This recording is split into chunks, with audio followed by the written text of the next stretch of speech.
We're here with former Speaker of the House, Florida Speaker of the House, Marco Rubio, now U.S. Senate candidate. Marco, you know that there's enormous national interest in this race.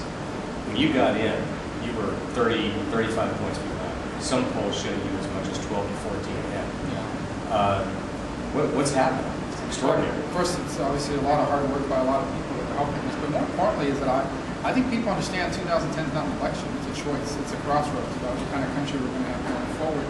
And they understand we need to send people to Washington that understand the stakes of our time, that are going to go up there and fight against this agenda and offer a clear alternative. And in this race, I'm the only candidate that's going to do that. And as you go around the state, what do you think are the 2 or 3 issues that you're stressing the most? Well, there's a singular issue, and that is the very identity of our country. Are we prepared to lose our exceptionalism, all the things that made America great, and instead become just like everybody else?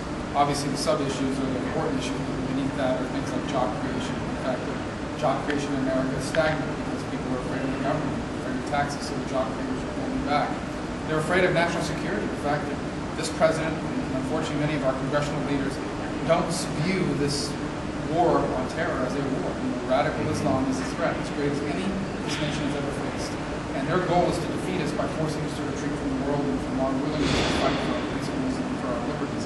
And there's this fear that perhaps this administration is naive and doesn't fully realize those things. So that's what we hear increasingly.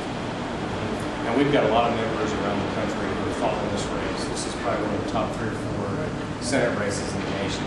What would you say to folks involved in the Faith and Freedom Coalition who want to help you? What's the best way they can do that? Well, obviously, I need donations, and I always... Imagine that. Yeah, I know. You it costs actually money need people to communicate. contribute. And, we're not always getting our site accurately reported by those in the mainstream media. I think that they don't understand our view, and more importantly, that they don't agree with our views. So we've got to work twice as hard to get it out there. That's the price of running from the center right on any issue, but the contributions help us to do that.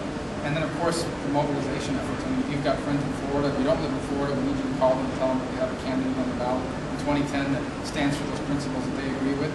And listen, Florida, it's hot down here in the summer, but we need their help if they come down in August.